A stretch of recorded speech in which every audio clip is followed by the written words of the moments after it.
Hi, good evening to you, and thank you so much for accepting our interview call. It's really a pleasure to be with you. This is Jatin from BTC Wires, and so let's start with the questions directly, and right, and that would be great.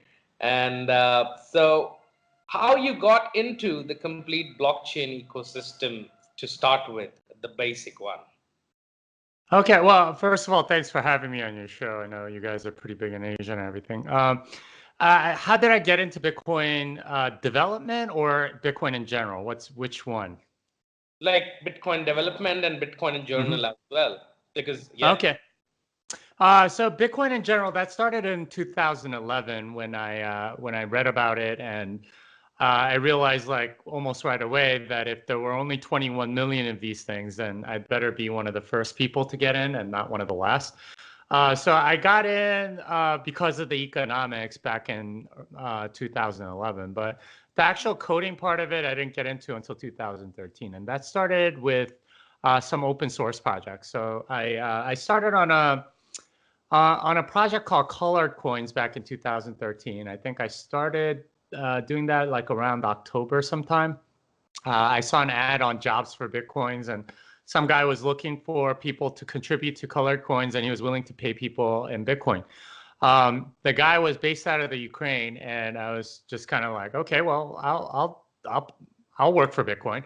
I did some work for him, and he kept giving me more and more work as he realized like I could do a lot of that stuff, and I had to learn a ton of stuff just to be able to implement some of the stuff that he was asking for. So he was like, "Can you implement an RPC interface for the client?" Okay. Can you implement an HT wallet? I didn't know what an HT wallet was. I barely knew how like a wallet period worked, but I had to go learn all that and implement it. Money tends to be an excellent motivator, so that's what I did. And after that experience of getting paid in Bitcoin, I couldn't, like I couldn't resist it any longer. So I went on to work for several Bitcoin companies, and here I am 5 years later. Okay, that's great.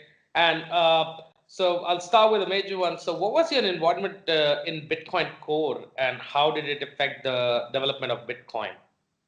Well, I mean, honestly, I haven't contributed all that much. I've got like 15 commits to my name, and I started mostly contributing last year. And this was because I realized like I have a stake in Bitcoin, and I should really do something to look at the code and see how the process works. I was writing a lot at the time, and I wanted to write on the core development process, so I wanted to go through it myself. Um, and mostly I did a lot of the testing stuff. There's a whole testing framework written in Python that I was contributing to. There's some C++ tests as well, and that's generally how people get started in Bitcoin core development. Yeah. Is by looking at the testing framework and trying to contribute that way. So that's what I did. I started on that, and there's a bunch of commits, I think, on a lot of RPC calls and things. And has it affected the code base? I think I added a little more coverage to some of the tests. And testing is actually turns out to be extremely important on a secure piece of software like this. So that's what I've worked on. Okay. Okay. So moving to the next one, how do you define the blockchain implemented in Bitcoin to have a better USP compared to other blockchains? Yeah, so Bitcoin, it's not necessarily the blockchain that is unique. The technology has pretty much been copied by everybody, Yeah. including Litecoin and many others. The unique selling point of Bitcoin is actually the fact that it's decentralized. Everything else has a centralized dev team, a centralized, ICO issuer, a centralized somebody like if you're doing a hard fork, if you have the ability to do a hard fork, that pretty much means that you're centralized because you're telling everyone you have to upgrade or you're not going to be on our chain anymore. So To me, that's the unique selling point. And it's not really a selling point per se. It's not a central party trying to sell you something. It's just what it is. It's decentralized, and that's the reason why I hold it. That's why a lot of people that hold Bitcoin hold it. I mean, something like Ethereum is controlled by Vitalik, right? Like you can lobby him to bail you out of a terrible investment decision like the Dow, and he might listen to you and grant you that request. That to me is not very interesting. That's not very different than any central bank or any monetary medium. So for me, Bitcoin is the only one that's digital and decentralized. Everything else is centralized in some way, shape, or form. So that's the thing that makes it valuable. Okay. And what do you think that it's USP over Bitcoin Cash? Well, Bitcoin Cash is clearly centralized. They're doing all these hard forks. They have like checkpoints in their code, all this other stuff. And they just recently split, right? Like, and all of that is indicative of the fact that they're centralized. They're doing everything on their own, and like they don't, we don't the users don't really get a say. It's the developers that get to say, get to do pretty much whatever they want. And that's I don't know. It's centralized, and it's not very different than like fiat money. Okay, so I'll move to the next one because you have been quite vocal about BCH split, split on Twitter. So what are your thoughts on how the BCH split might affect the BTC network? Yeah, so far the only effect has been to take some hashing power off. So the difficulty on Bitcoin actually dropped. And so this most recent, like the economics are really strange because all these BCH folk, like the SV and ABC side, basically rented a ton of hashing power from Bitcoin miners, and they're operating pretty much at a loss in order to have the most hashing power on their network versus the other one. Bitcoin still clearly has way more than either one. I think the last time I checked, Bitcoin has somewhere around 45 exahashes. Yeah. Let's see, Bitcoin ABC has like 6.5. Bitcoin SV has like 4, something like that. It's not like those two in the grand scheme of things don't have that much, but a lot of that hashing power is pulled off of Bitcoin. So right now is a very good time to be mining on Bitcoin because it's very profitable relative to the hashing power that's available. So the economic incentives work that way. If one operator is operating at a loss, then there's opportunity for everybody else, which is the only real effect of Bitcoin Cash and the Bitcoin network. Otherwise, I mean, like maybe some of the cash was used, like Calvin Ayre has been rumored to have sold a bunch of his Bitcoin in order to fund this, like hash rate thing. It's possible Roger Ver did the same. So, I mean, maybe some of the, drop in price was due to that. It's really hard to say, but I mean, most of those are market driven, so I don't see it as anything nefarious or bad. Okay. So what are the possible consequences we can list down for BCH fork?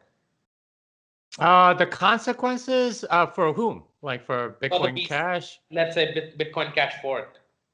Yeah, I mean, ABC, I think has implemented checkpoints, which obviously very clearly shows it is centralized. If you're not familiar with what a checkpoint is, it basically says in the software, block number 5342 whatever has to be this particular hash. And if it's not that hash, then it's not a valid chain. That's basically the developers of BCH saying, this is what BCH is, and any other fork, even if it has more proof of work, it doesn't count. And this is something that they can do in a hard fork. So in a sense, all of this like hash rate, protection and stuff like that, it's all for naught, because if they're going to put in checkpoints anyway, it doesn't really matter. Like you can always invalidate chains that you think are being used to attack your chain. So it's once again, it's really centralized, right? Like it's not Yeah. decent. Like Bitcoin is decentralized. It used to have checkpoints, and that was only after like hundreds of thousands of blocks or something like that. But even that got rid of because it needs to be decentralized. There's no canonical chain. It's only determined by whoever has the most proof of work, and that's the way it should be.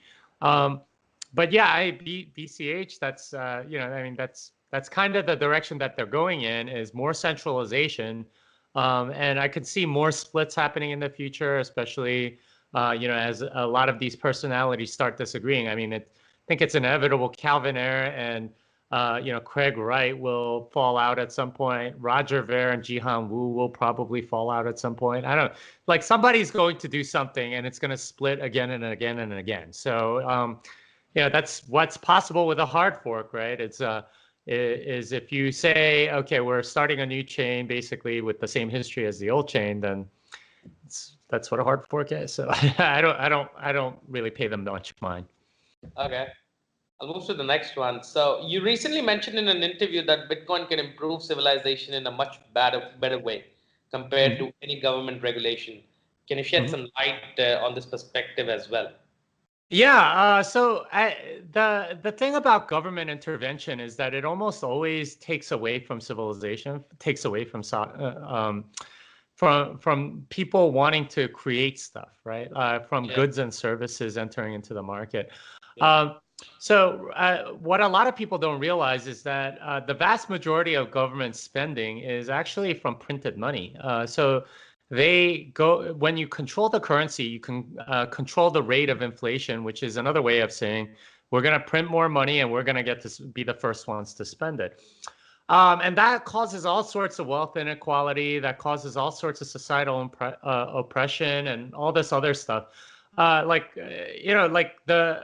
In a fair market, if you're racist against somebody, then you're going to lose because the guy down the block that's not racist is going to kick your butt, right? Like in the normal marketplace, because they have superior goods and services compared to yours. But when you have the government's thumb on one side of the ledger or one side of the scale, you can afford to be racist and whatever, right? Like oppress other people and cheat and do all this other stuff. A more fair society comes about when you have a fair market. Right now, because of the fiat money system, you don't have that. And what I'm saying with Bitcoin is we because it's decentralized and it's digital and it's it's hard to confiscate and all of this other stuff. If it becomes the dominant money, that removes a lot of this oppressive stuff that government can put out there. So in many ways, Bitcoin is the ultimate social good. It's better than any, government social program or whatever. Those things only attack the symptoms, right? Like, oh, these people are hungry, let's feed them. These people are homeless, let's make sure that they're housed or something like that. Bitcoin is attacking things at a much deeper level. These are the actual causes, and most of that has to do with the lack of economic freedom, the lack of, the thumb on the scale of the rich and the powerful, the people that have access to early inflated money like big government, big banks, and big businesses. And that's ultimately what Bitcoin aims to do is to, well, I mean, what it will do just as a natural thing is it will, take away the power of these powerful entities and give it back to the people. And that I think is ultimately what we need to do. It isn't about, like relieving the poor of their infirmities. It's decentralizing the power that does the oppression. And financial power is in many ways the most real power there is.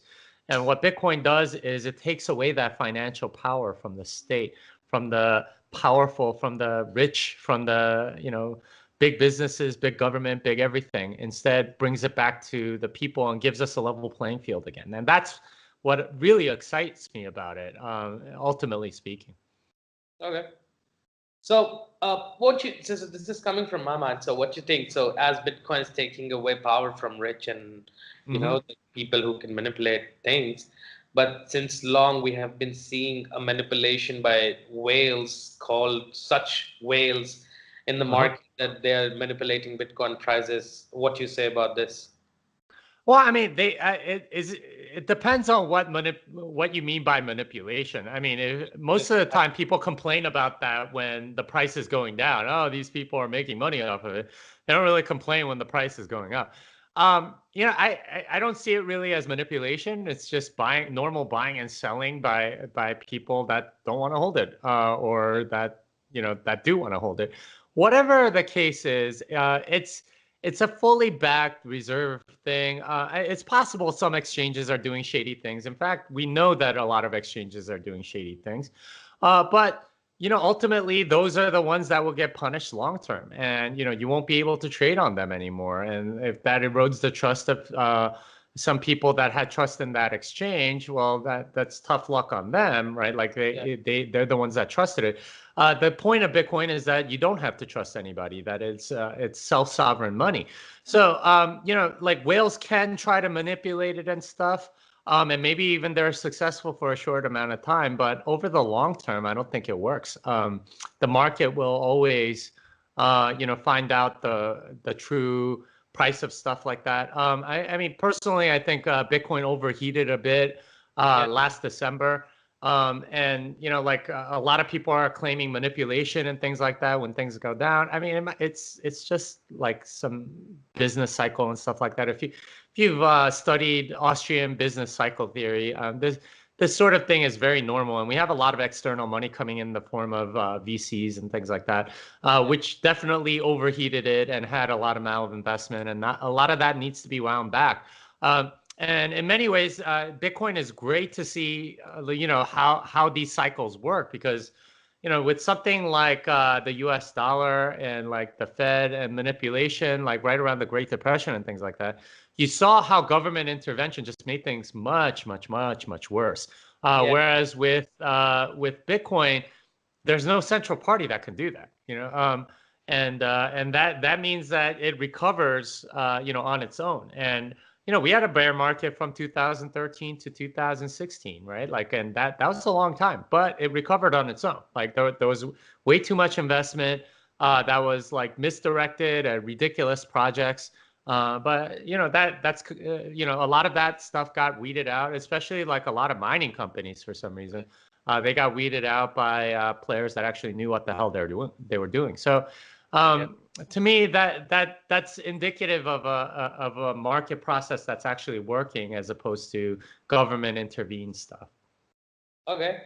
Adding another one to this, like what would be your market prediction for, like, say, 2019 mid, and how you think it would be going forward? Because we see Bitcoin we suddenly saw, like, about 3 days ago on 14th, $25 billion were taken out from the market. From $205 billion, we directly came up to 180 billion dollars. So what do you think the market conditions would be for another 1 to 2 months, or maybe 6 months? Well, I don't really do short-term price prediction. You should get like Tone to be on your show and ask him about it.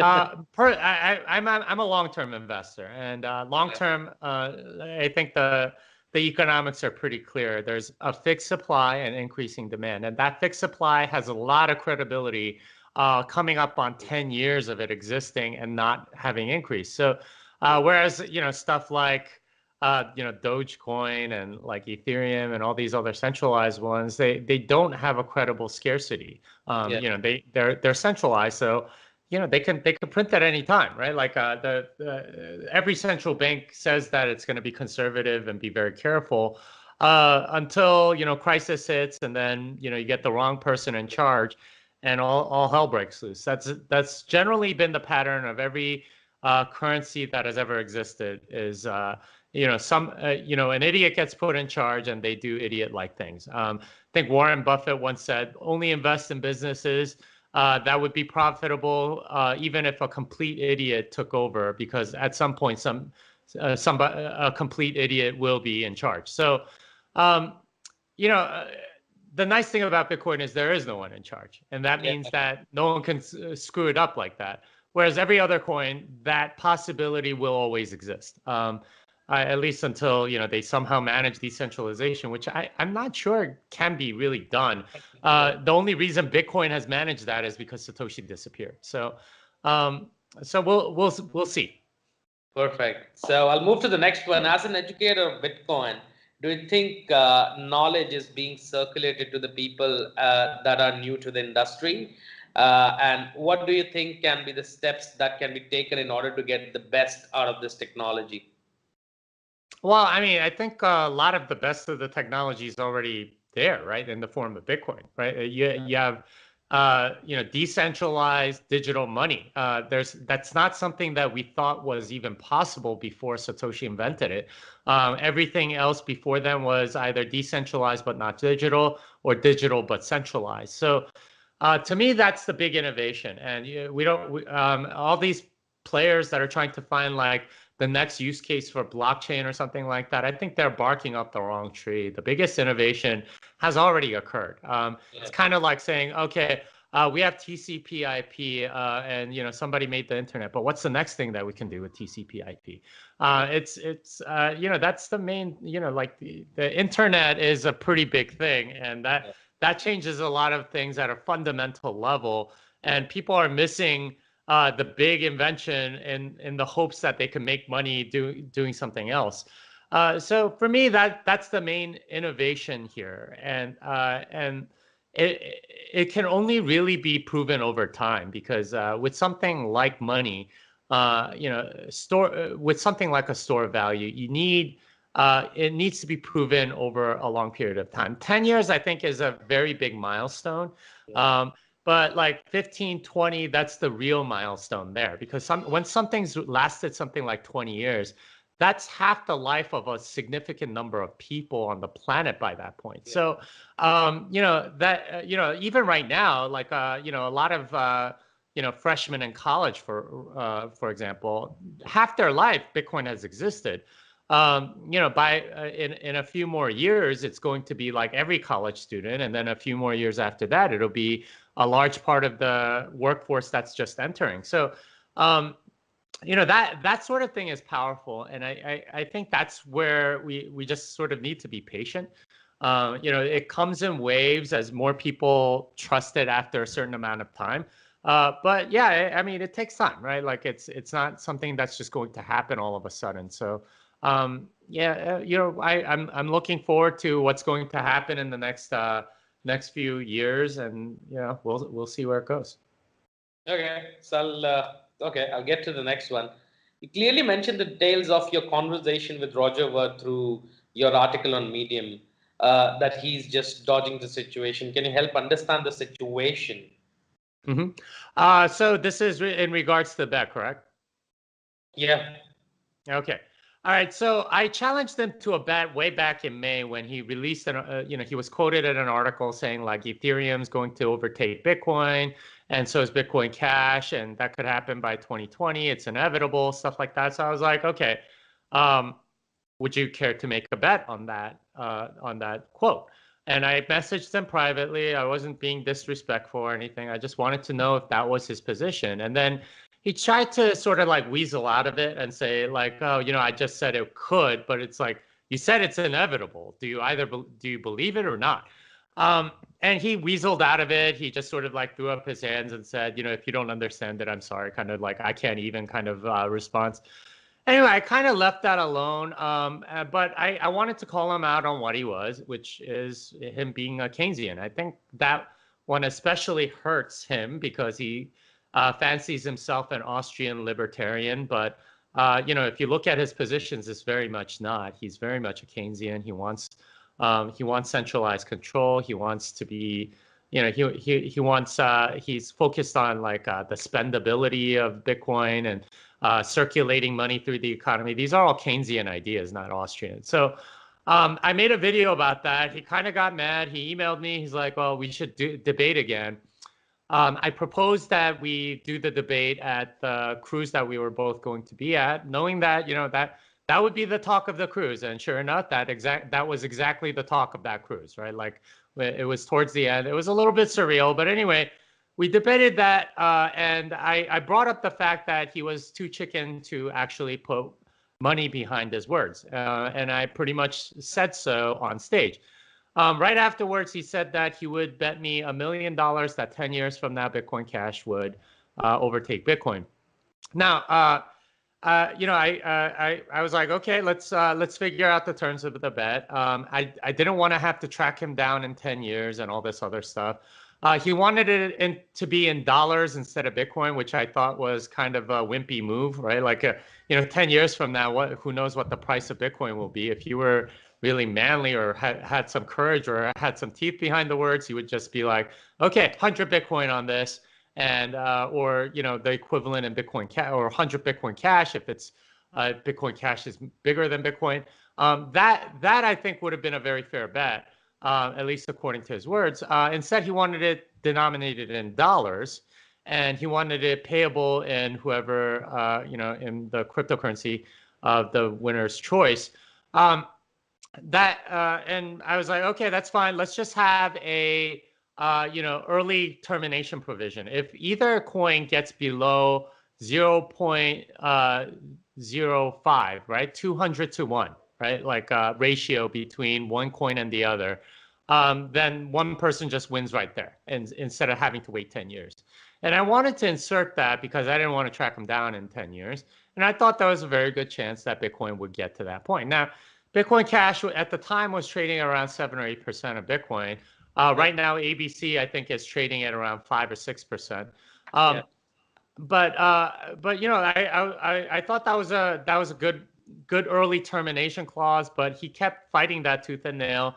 I released all of that on, I kept, and he and then later on he he was just like, I'm sick of this. I don't want to bet with you. Blah blah blah. I released all of those emails so you can see exactly what happened. But essentially, he quote unquote accepted the bet on one of his shows, and somebody told me about it, so I watched it. The thing was, he wanted all the money to go to charity, which is like, not verifiable at all, right? Like he could like give them $10,000. Please give me a receipt for $1 million. I'll give that to Jimmy. Like what the hell? So I changed the terms, and then he didn't want to do it. So. Yeah, I mean, I think it just shows like how little he actually believes in Bitcoin Cash. Yeah, he's just he doesn't want to bet. He's being a big chicken, and I've told him that. I've posted that. So, yeah, that's who he is. That's the kind of person he is, and he's been a liar the whole time. I released the emails for a reason. To just show how much he's dodged everything. He's tried to spin it as if I'm the one that's refusing like his fair offers. It's actually him squelching on the bet. Okay. So, but your belief in Bitcoin is way higher, right? So you're a good believer, a deep believer into Bitcoin. I think people would call me a Bitcoin maximalist. I think that's the term. Okay. I'll move to the last question of this evening. So, blockchain industry has grown rapidly since its inception. What future do you see for the industry, and what all sectors can it benefit in which ways? I don't think it benefits many industries at all, at least blockchain tech as conceived in Bitcoin. A lot of people make that mistake. Like I said, it's kind of like saying, oh, TCP/IP, what else can we use it for? We got this internet thing, but that's not that interesting. Let's go do something else. It doesn't make any sense. The big innovation in Bitcoin with blockchain is Bitcoin. Almost everything else that I've seen, and I've looked at a lot of projects, they don't make any sense. They can almost always be done cheaper, faster, easier, smarter, more upgradably, and in almost superior in almost every way, except for raising money by creating it in a centralized manner, and that's what I've seen. And I'd love to be proven wrong, but I haven't seen a single project like that. And if you do want me to prove it wrong, you better be willing to pay me, because I'm not going to look at your crappy project just because you want to challenge me, right? I've had a lot of offers for that. I'm like, okay, well, here's what I cost per hour.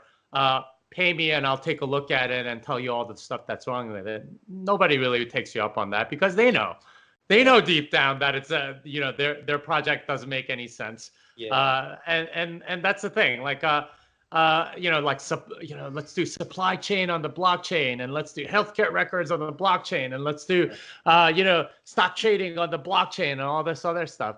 None of it makes any sense. Now, there are aspects of blockchain technology that you can apply to these problems, and it would probably be very beneficial. So adding public key cryptography with like non-repudiatable proofs, which, like we traditionally know as like receipts or something like that, provable receipts, those are very useful, right? Like you show a receipt for like somebody, like if you want to prove that this is the cost of your product, like what your suppliers charge you or something like that, so that whoever is like if you're a contractor or something, and your homeowner, you're charging on a cost plus basis or something like that, and you want to prove, okay, well, this is how much it costs at Home Depot. You show them the receipt, right? And then you tack on 20%, and that's how you do home improvement or whatever. Similar things can be done at a larger scale using public key cryptography. And that's digital, it's provable and all that stuff, and it could be admissible in court. And vast majority of these projects that are looking to do something with blockchain, it's really just public key cryptography, really. It's not really about any decentralization or anything. So that would make more sense. But blockchain technology, I mean, it's really only useful for Bitcoin. And like for pretty much everything else, it's a useless boondoggle. It's a slow database. It's an expensive database. It doesn't make any sense. And I've written multiple articles on this. I've argued with people about this. I'm going to argue with more people on this. But ultimately, that's been my conclusion after studying so many things out in the wild. Okay. So what's if we want to think about what are the current projects on which Jimmy Song is working? Like what are the projects right now? Well, I'm working on a book on Bitcoin, so teaching developers about Bitcoin. I run a seminar where I teach people about Bitcoin. I do review some core pull requests whenever I can. I'm working on some other projects. I have a couple of businesses, consulting and otherwise. I mean, I try to advise companies. I'm a VC as well. Let's see, I help people network with like steak. That works pretty well. People like eating steak and talking to each other about Bitcoin for some reason. So I mean, there's a ton of things that I'm working on. And there's eventually I'd like to do some sort of like a lightning class program, like helping people program Lightning. But yeah, like there's I mean, it's amazing. Like I've been on my own for a while now, and a little over a year, and the opportunities that show up are just really fun. And I get to do a lot of different things. I get to speak at lots of conferences, and some of them even pay me and stuff, which is kind of like crazy to me that people are willing to do that. But yeah, it's a fun place to be. Perfect. I guess this is it for this evening. It was a pleasure speaking with you. What are your thoughts on the interview? It was fun. Let's do it again. Perfect. Thank you so much. It was a pleasure speaking with you, and hopefully see you soon. And next time at BTC Wires itself, and we'll be looking forward to a next interview with more tremendous questions and tremendous answers to us. All right, sounds good. I look forward to it. Thank you so much.